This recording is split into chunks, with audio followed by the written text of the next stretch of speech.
Now, I would like you to go with me to Exodus. And I propose to you that I am not indulgent in the Old Testament as a preacher. I never ever saw the Old Testament as my calling. I found out that Hebrew is descriptive and Greek is definitive. And I have spent more of my time in defining Greek thoughts than I have in the description of the Old Testament. And because we spend so much time in the arena of Christianity as it relates to the grace of God and the projection of Jesus Christ, the Son of God, into the world for the redemption of mankind, that was my biggest focus. And suddenly some questions arise, primarily because of the inability of experience and expectation to clash based on theological expostulation that didn't always bring psychological significance. Because in every theology there is psychology. If that were not so, then he could not require that we be transformed by the renewing of the mind. Which means whatever you expostulate from the platform is going to leave a residual psychological effect. So you're going to put something in my mind based on your concept of God that's either going to give me greater strength or cripple me. Because in every theology, there is psychology. It becomes critical then when the grace preacher who understands determinism or predestination, when he's forced now to deal with human involvement in the things of God.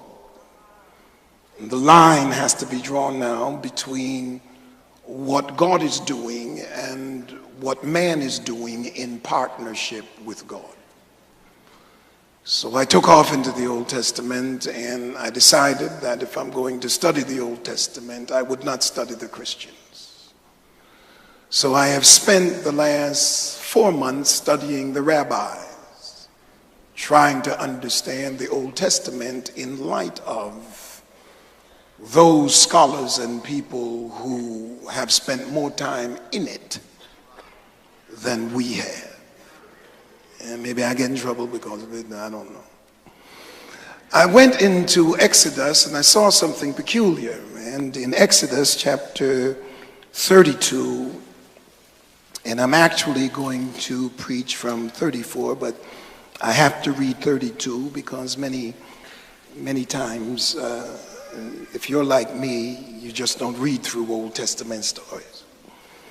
And Moses was up with God, and they were working on the commandments, and God was trying to tell Moses how to deal with the people. And then suddenly Moses was gone so long, the people got nervous and they started asking Aaron to do what they wanted him to do. And verse 14, and the Lord repented of the evil which he thought to do unto his people, because Moses prayed him out of it. And Moses turned and went down from the mount, and the 2 tables of the testimony were in his hand. The tables were written on both their sides, on the one side and on the other were they written. Now notice now verse 16, and the tables were the work of God, and the writing was the writing of God graven upon the tables. And when Joshua heard the noise of the people as they shouted, he said unto Moses, there is a noise of war in the camp. And he, Moses, said, it is not the voice of them that shout for mastery, neither is it the voice of them that cry for being overcome, but the noise of them that sing do I hear. And it came to pass, as soon as he came nigh unto the camp, that he saw the calf and the dancing. And Moses' anger waxed hot, and he cast the tables out of his hands and brake them beneath the mount. And he took the calf which they had made and burnt it up in fire, ground it in powder, strawed it upon the water, and made the children of Israel drink. Of course, later Aaron, of course, said to him, don't let your anger wax hot. Thou knowest the people. Anyway, they are set on mischief. Ain't that something? And anyway, he prays and he goes back to the Lord. And the Lord said unto Moses, whoever had sinned against me, him will I blot out of my book. But he went and he cried before the Lord. And by verse 34, they are now made it back up. Chapter 34, rather. Now look at verse 1. And the Lord said unto Moses, hew thee 2 tables of stone like unto the first. You see those rocks over there, Moses? I need you to go over there and cut out 2 like I made. You cut them out, and I will write upon these tables the words that were in the first tables, which thou breakest. And he hewed, verse 4, tables of stone like unto the first. And Moses rose up early in the morning and went up into Mount Sinai as the Lord had commanded him, and took his hand the 2 stones. And God, of course, wrote on them. He was merciful and gracious. All right? Now let's follow just a little bit here. Verse 30, 34. And when Aaron and all the children of Israel saw Moses, behold, the skin of his face shone, and they're afraid to come nigh unto him. 33, till Moses had spoken with them, but to put a veil on his face. When Moses went in before the Lord, 34, to speak with him, he took the veil off until he came out. He came out, spake unto the children of Israel that which he was commanded. And the children of Israel saw the face of Moses, that the skin of Moses' face shone. Moses put the veil upon his face again until he went in to speak with him. The year of manifestation. I want you to look at somebody and tell them, it's time to shine. Now be a little bit more emphatic and say, it's your time to shine. Now we need to say to everybody in America, it's our time to shine. I want to approach this very unorthodoxly, noting, well, we can note this, that when Moses came down the first time, there was nothing special about his face. But when he came down the second time, he was shining. Karl Marx had a funny take on religion, and he was astoundingly errant when he spoke about religion, but it speaks of an analytical assessment of what seems to be the problem in our day, and that is somehow we have removed man's personal contribution and responsibility for his life. In 1844, Karl Marx delivered this verdict on religion, and I quote, he called it the sigh of the oppressed creature, the feeling of a heartless world, the soul of soulless conditions. And he went on to say that religion is literally the opium of the people, unquote. What he believed was that religious faith was what reconciled people to the condition that they were in, that it allowed them to handle their poverty, to handle their disease and death and their station of life. And it allowed them to become subject to tyrannical rulers and people who treated them with impunity. And his position was that faith was an anesthesia. It just made the otherwise unbearable bearable. And things are as they are because that is the will of God.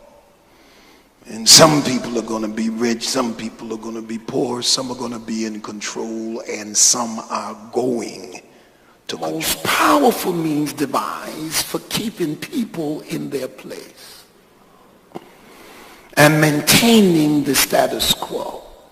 And if you know anything about history, you will attest to the fact that the dominant culture has always used religion to further its own disposition and attitude. I'm going to the mountain. You know, I can hoop anytime.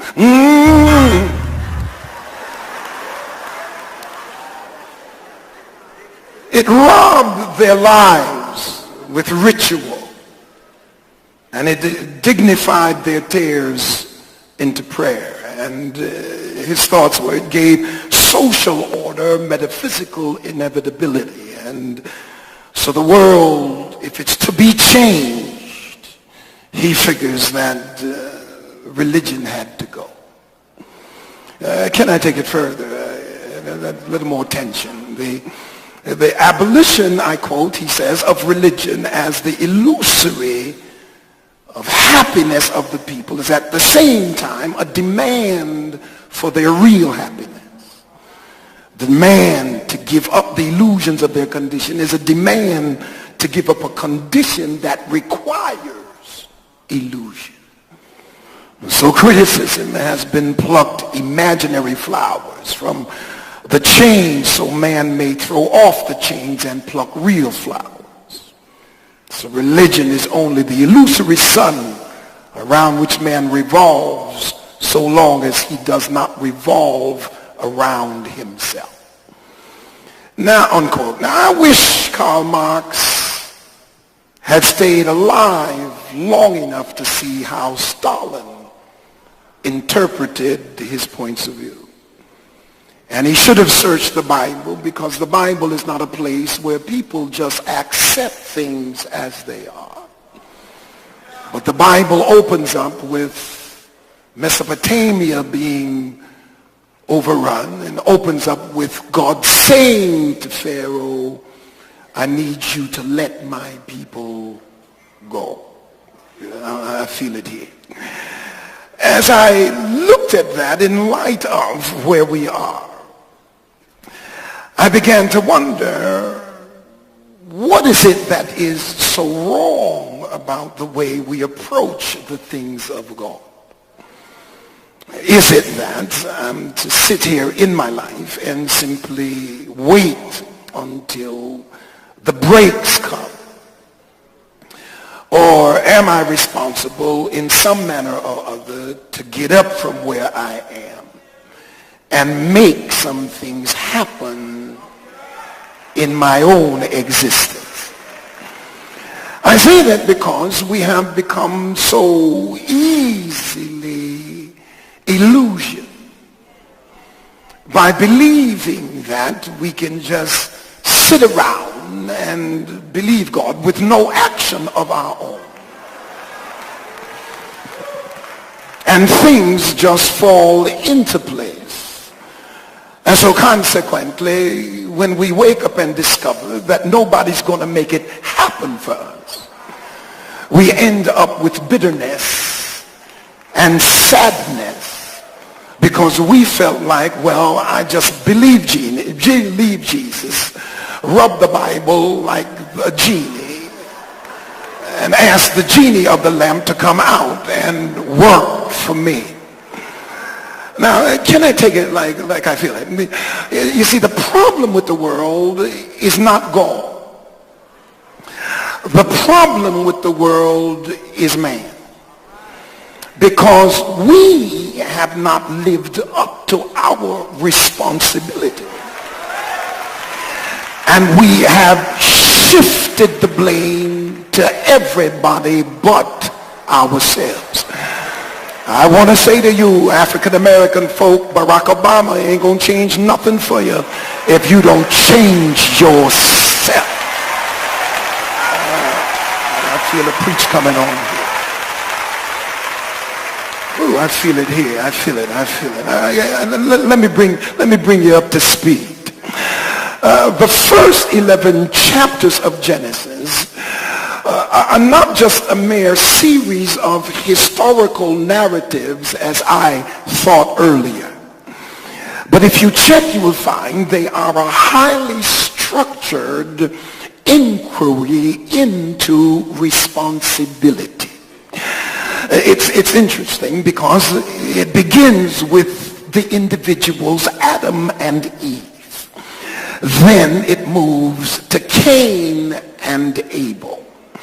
It then moves and continues with two stories of society. The first one is the flood, and the second one is the Tower of Babel. Now, the first and the last, that's the tree of the knowledge of good and evil, and the tower, are boundaries that have to be honored between what is permitted and what is forbidden.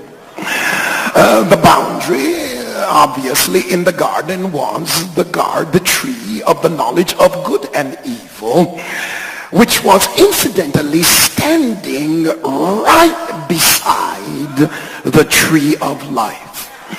And what God says is there is a distinction between you and I. And I'm going to express that distinction by telling you what is permitted and what is forbidden. It is now your responsibility, since you have freedom of choice, to either choose to operate within the parameters of my commandment or to do what you want to do on your own. If you do what I want you to do, then you'll be blessed. If you do what you decide to do opposite of what I want you to do, you got to live with the consequences. I'm preaching to myself. Can somebody give me a mirror?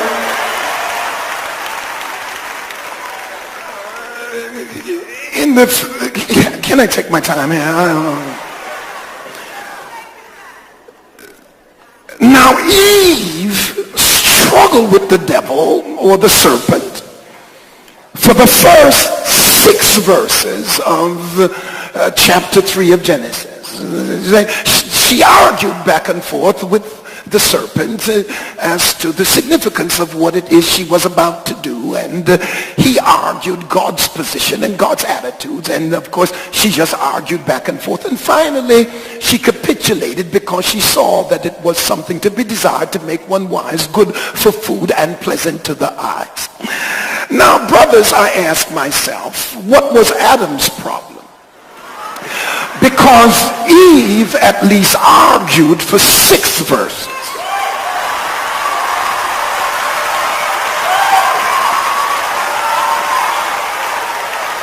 Before she capitulated, but she just gave it to her husband, and he did eat. He didn't even argue. Now, Eve, what are we doing, baby? Remember, God said we shouldn't do that. Now, I'm just wondering, if you please, that we can be so caught up. Can I preach like I feel? Come here. I need both of you to help me. I need some help. You see, as long as man followed God, everything was in place. Because by time God made the woman, the man already had everything in place. He had everything because when you follow God, he takes care of your business. And it was man's responsibility to follow God. And it was woman's responsibility to follow man. But when the man took the fruit from the woman, turn around. Now the man is following the woman, and God don't follow nobody.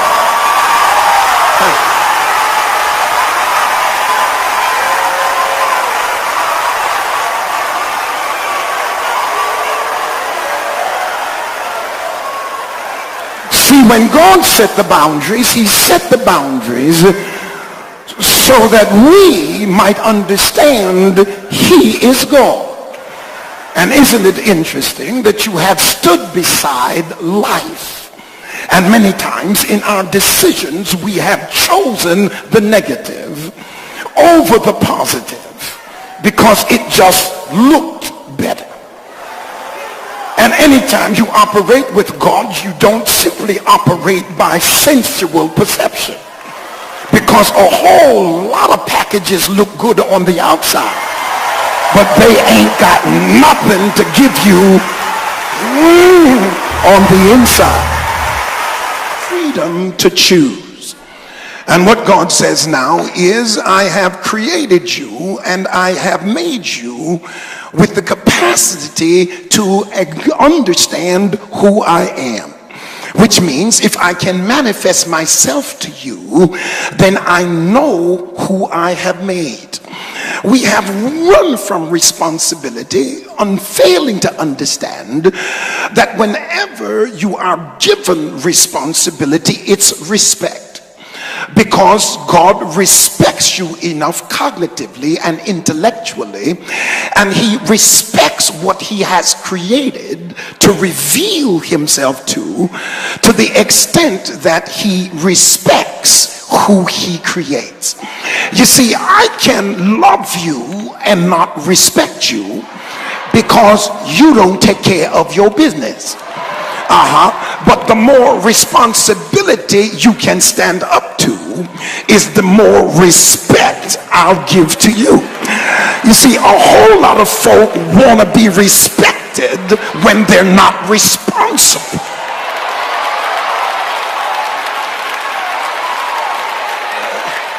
I wish I had the time. I wish I had the time. I wish I had the time. You see, God is going to hold us accountable. And the only way to hold anybody accountable is because they are responsible. You can't hold somebody accountable who is not responsible. Notice God calls Abraham. He was going down to Sodom. I should talk about that later. He's going down to Sodom, and he says to Abraham, he says to his angels, I can't keep this from Abraham. And he puts Abraham in a position where Abraham is forced now to pray for the inhabitants of Sodom, even though he knew most of them were ungodly. But he put him in a place where he had to pray. And here's what Abraham says. Abraham says, shall not the God of all the earth do right? In other words, he is now pointing his finger at God and says, you cannot destroy the righteous with the wicked. After all, you are the God of all the earth. And God says, it's okay. It's okay, because I'm going to make Abraham a father of many nations, and I'm going to have him to expostulate my will to his children's children's children, which means I want him to hold me responsible because I'm getting ready to hold him responsible. You cannot tell me that God is flowing through your being and you have to sit around and wait for somebody else to make your life work for you. If you get up and partner with God, you can let the enemy know, I don't have to compromise with anybody to have my life work. God and I will make it work. And if you come up in my life, you are not a necessity, so you better be a benefit.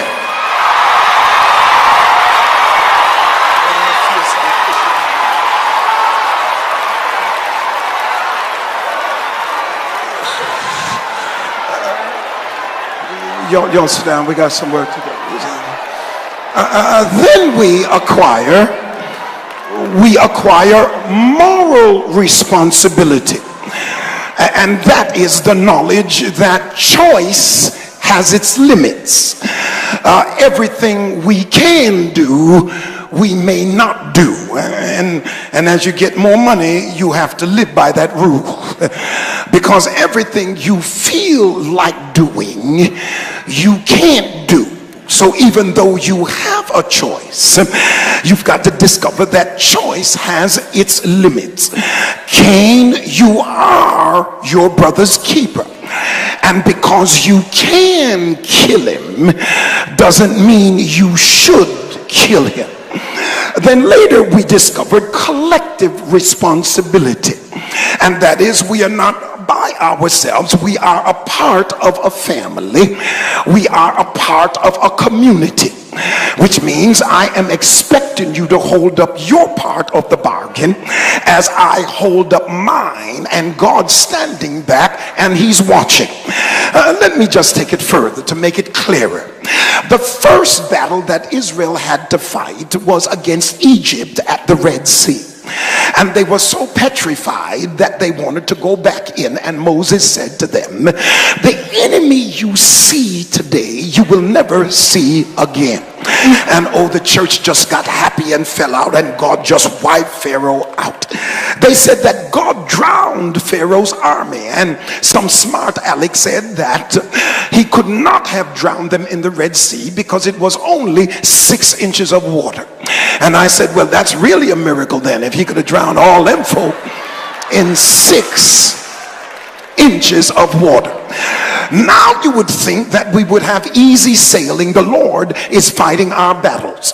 The next battle, when they came to Rephidim and the Amalekites attacked them, now God said, I'm not just going to let you be bystanders, because you have an intellect, you have capacity, you have ability. I gave it to you. And I'm going to ask Moses to raise his hands. Now, as long as his hands are up, you're going to have the victory. And God knew he couldn't keep his hands up that long, and so his hands fell. And when his hands fell, they began to lose. But God respected their intellect enough to know that they could sit Moses down, get him some community help from and Aaron, and hold his hands up. In other words, I'm gonna fight your battle coming out, but I ain't fighting all of your battles by myself. I'm not going to sit around here and make your life work simply for you, but I'm going to make it work through you. We are going to partner to defeat the enemy.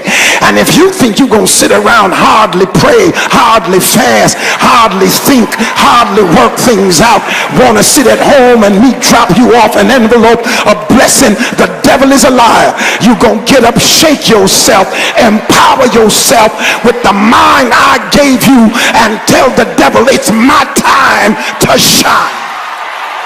Oh, I feel something pushing me here. I feel it here. Have I told you, touch your neighbor yet? It's coming.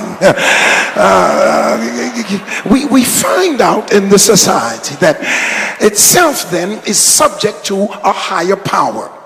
And that now is what we call ontological responsibility.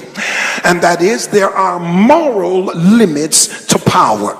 You can't build a tower into heaven because God has divided. He's saying you ain't getting to heaven without me. You see, man would go if he could, but God said you got to come through me to get there. I want to take you now to Abraham as I move to Moses. The first words of God to Moses, to Abraham, is leave your land. I want you to leave the place of your birth, leave your father's house. Now this is your personal responsibility. I want you to leave some things that you think are so important to your destiny.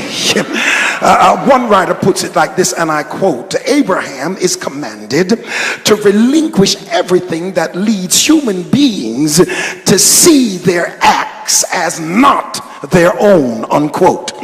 Now, who else but a higher power can say to me, I don't care how you came in this world, I'm going to hold you responsible for how you come out? Because so often we want to blame everybody and everything for the condition we find ourselves in. And as the world begins to move even faster and at a more rapid pace, because the outside of the world is changing quicker than we're changing on the inside. And anytime you allow man to have more destructive weapons on the outside than he has culture and character on the inside, you are heading for great destruction. If you're going to be wicked and mean on the inside, we don't need your brain to discover nuclear weapons. We would rather have you with bow and arrows so you can't kill as many folk with your mean heart and your smart head as you can with nuclear weapons. I hope somebody's with me. You think that your father is the reason you're that way, and your mama is the reason you're that way. But here's what I want you to do, Abraham. I want you to leave your land. Now here's what Karl Marx said. Karl Marx held that behavior is determined by structures in society, among which land ownership is the principle. And here's what God said: leave your land. Whatever you think is forming you into who you are, Abraham, I want you to leave your land. Now, Spinoza believed that human conduct is given by instincts we acquire at birth. Now, that's genetic determinism. My mama's mama was this way, and my daddy's daddy was this way, and it's come down through many generations. So I really can't help my temper, and nobody in my family ever became anything. And remember where I grew up. I grew up in the worst part of town.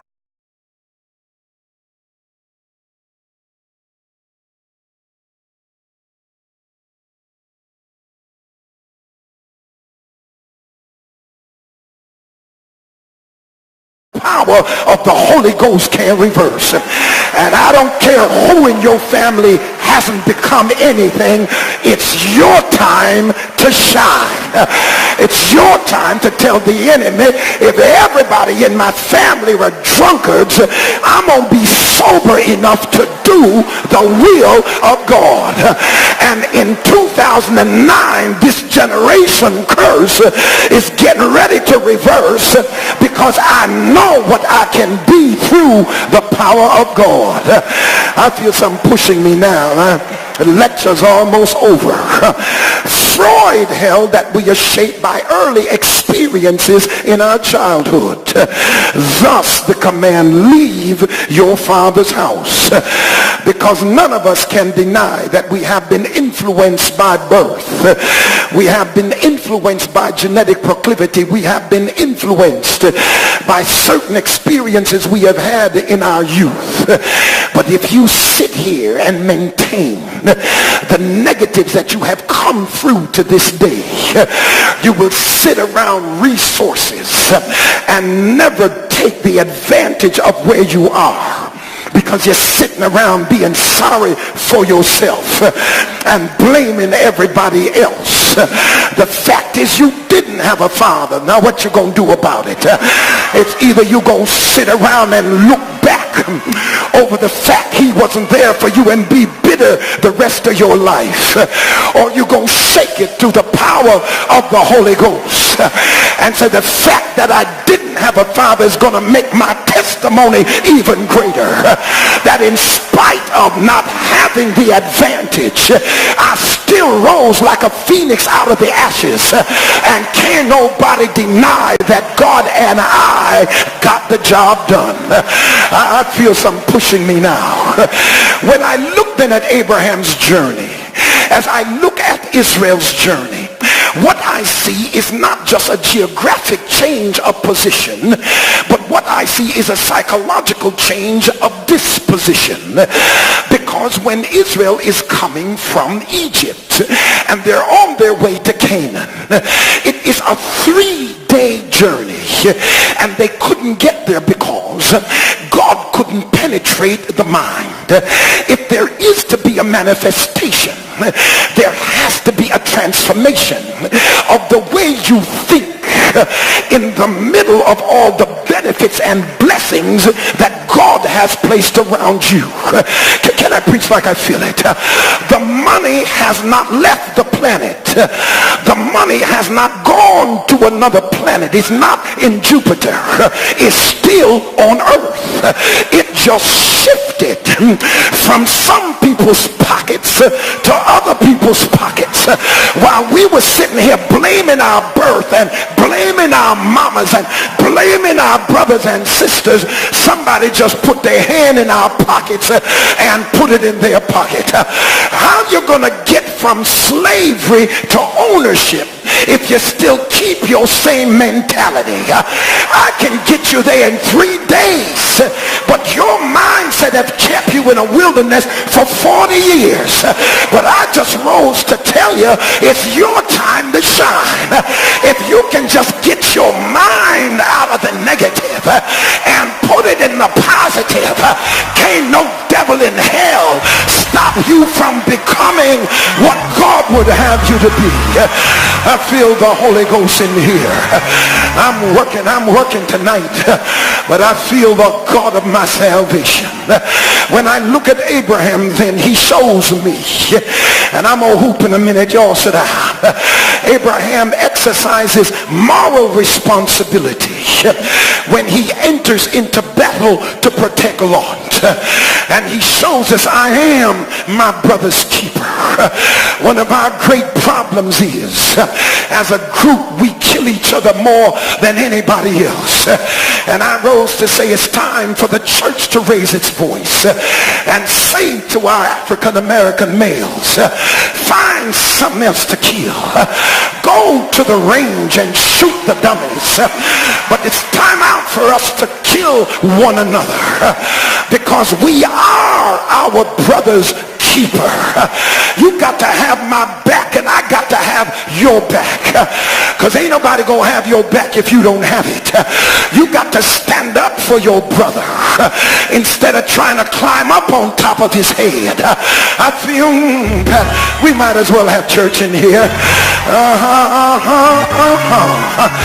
Abraham scales the collective responsibility when he prays for the inhabitants of Lot. He ascends the height of ontological responsibility when, in spite of how he feels, he binds his son Isaac, recognizing the primacy of the divine word, and he's about to kill his son. But God sent a ram in the bush. Can I preach like I feel it?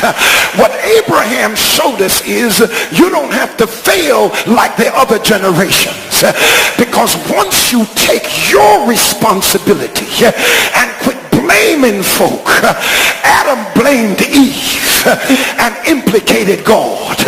The woman you gave me, if you didn't give me this woman, I wouldn't have ate that fruit. The devil is a liar. She blamed the serpent, but God came through and judged all of them.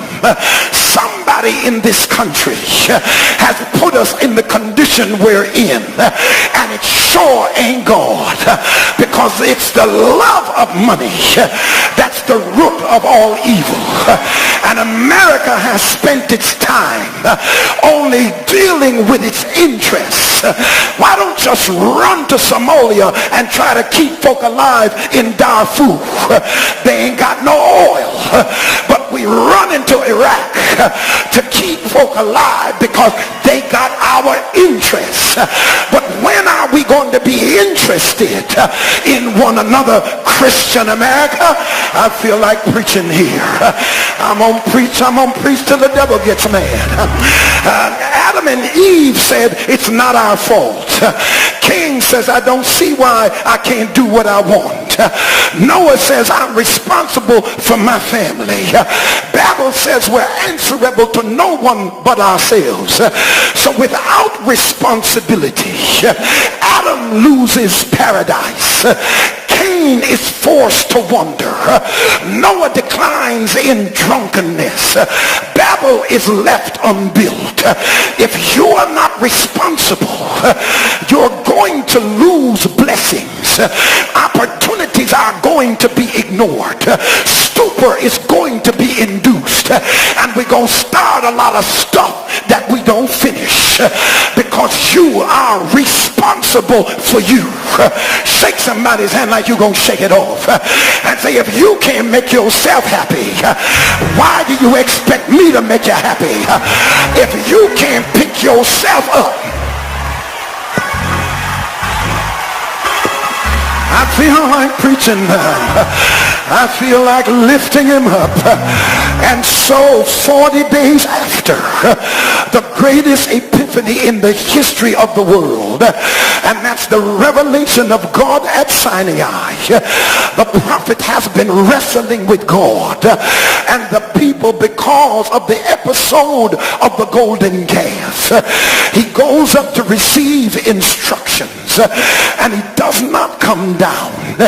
And when the leader didn't come down, the folk tried to make a leader themselves. But you better understand this. You cannot substitute what God has put in your life. That's why a lot of folk try to duck from the leadership that God has placed over them, because the leader has put a challenge on your spirit. But you can't get away and substitute something you made for what God requires of you. Can I preach like I feel it? Touch your neighbor, say, if God requires it, that's who you got to follow. Don't get so big-headed because you have made a few dollars to think you can abort what God has planned for your life. Moses now is on the way down and he hears the sound of dancing. And Joshua said it must be a battle. Moses says no, it's not. These people are going crazy down here. And he takes the tablets of stone that God made himself and he shatters it on the ground.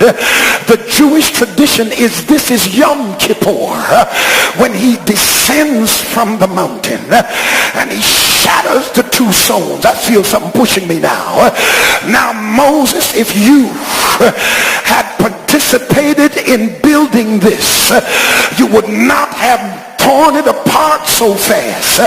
Can I preach like I feel it? You see, the problem with the church is we expect God to do it all and we just sit down here and do nothing, and we feel like if we give him a little verbal praise that we have done what we are supposed to do. And if I lift up my hands and worship him, I have done what I'm supposed to do. The devil is a lie.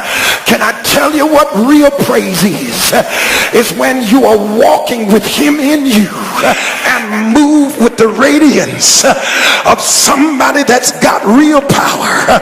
Come on, Pat, let's have some church. When you can walk out and understand that this ain't just about God, but this is God in me, and I represent God in my home, and I represent God in my society. That's where we have gone wrong. We just sit back and wait until the government does it. The devil is a liar.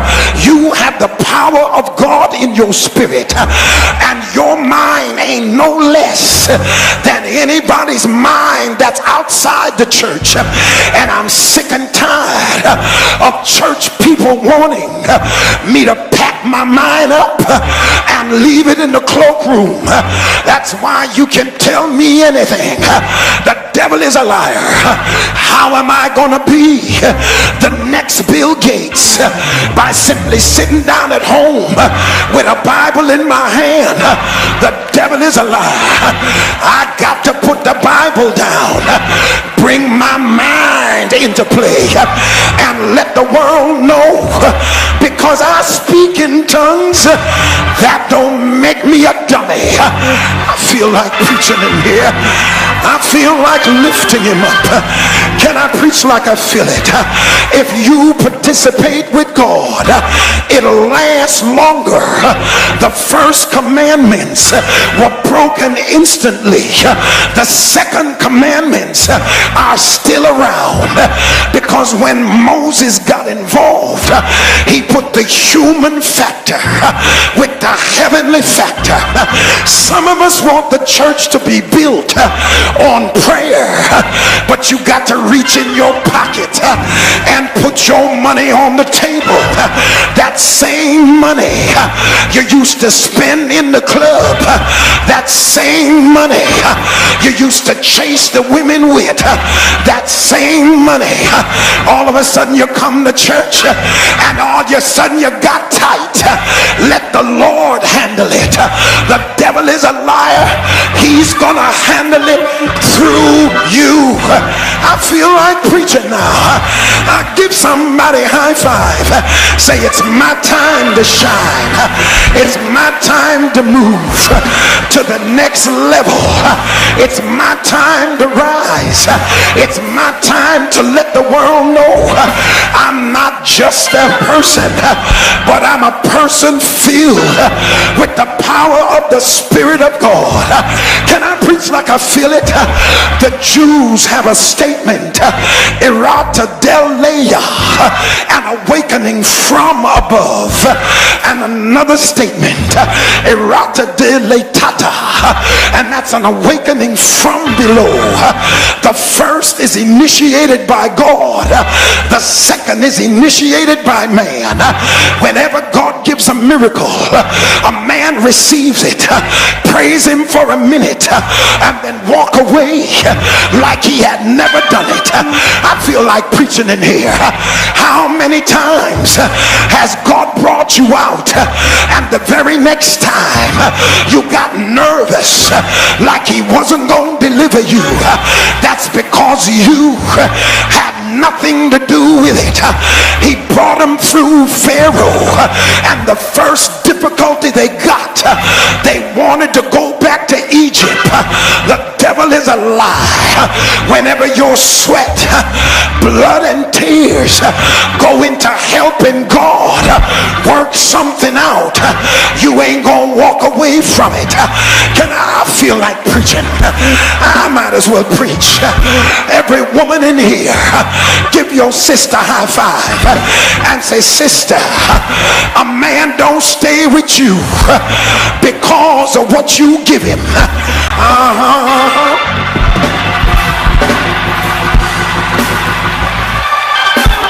I might as well preach it. Excuse me, brothers. You can give him a car. You can give him pocket money. You can give him a house and buy everything he wants. And while you're buying it, you ain't got no respect for him. You give it to him because you love him, but you won't respect him. And before you know it, he'll lip out of the house and get him a little woman with 5 babies, and you ain't got none, and you're beginning to wonder, how could he have left you when you were so good to him? But can I tell you a secret? Let him buy your car, let him buy your house, let him drive your car, and let him fix your life up. And when things seem to be going wrong, he ain't gonna be in no hurry to leave no house he paid his money for, to leave no car he paid his money for. He ain't trying to leave because he had to pay for it. Shake somebody's hand, say, partner, it's time to shine. When you pray and walk with God, when you pray and hold God's hand and come down from the mountain and let the devil know it wasn't God alone, but I did my part. I got up in the morning and I told the devil I will have victory because it's my time. Ain't nothing wrong with my mind. Shake somebody's hand. Say, I ain't a dummy. I can get it done. I can have victory. This is my year. I feel the Holy Ghost. Y'all excuse me, but God respects me because he gave me the mind, and you can't let other folk talk you out of your mind. Your mind is God-given. Your mind is intellectual. Your mind can think things through. You are articulate. You got personality. You got character. And God said, I want to use you to break down the stronghold of poverty. I want to use you to manifest that weeping may endure for a night, but joy is coming in the morning. I want you to know that Noel, I feel like somebody holler, shine. Tell your neighbor, shine. Shine to a new house. Shine on your new job. Shine in this house. Shine. It's your family. Shine. Shine. Shine. Shine. God is in you. Shine.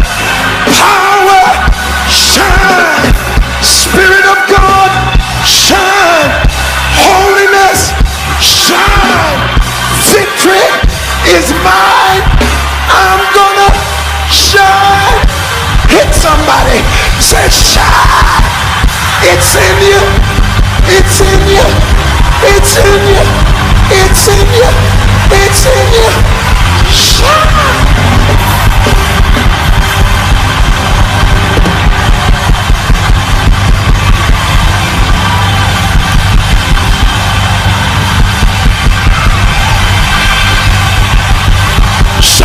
Preacher, shine choir, shine fathers, shine mothers.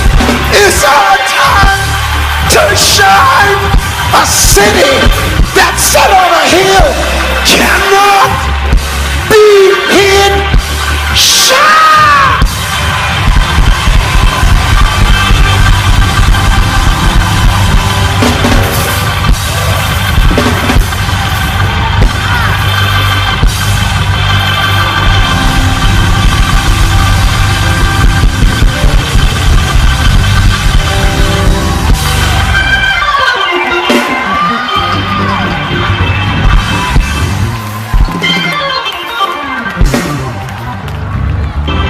We have the back seat because we chose it.